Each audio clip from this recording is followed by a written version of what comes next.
Hi అండి. ఈరోజు వీడియోలో మంచి రోటి పచ్చడి చూపించబోతున్నాను. గోంగూర రోటి పచ్చడి.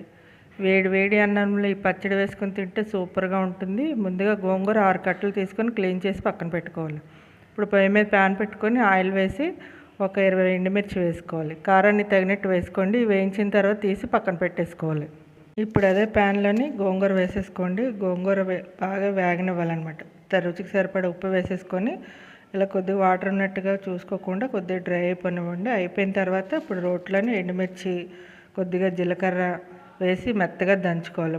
తర్వాత వెల్లుల్లి ఒక 20 రెబ్బలు వేసుకోండి. మెత్తగా నలిగిన తర్వాత గోంగూర వేసేసుకోవాలి. ఇప్పుడు గోంగూర వేసిన తర్వాత మెత్తగా నలగనివ్వాలన్నమాట. మరి పేస్ట్లా కాకుండా ఇలా కొద్దిగా పచ్చగా నలిగితే సరిపోతుందండి. ఇప్పుడు ఒక బౌల్లో వేసేసుకోవాలి. ఇప్పుడు బౌల్లో వేసిన తర్వాత నచ్చితే తాలింపు పెట్టుకోవచ్చు, లేదంటే నేను ఇలా సన్నగా తరిగిన ఉల్లిపాయ ముక్కలు వేసి కలిపేసి సర్వ్ చేసేస్తాను. అంతేనండి, సింపుల్ రెసిపీ.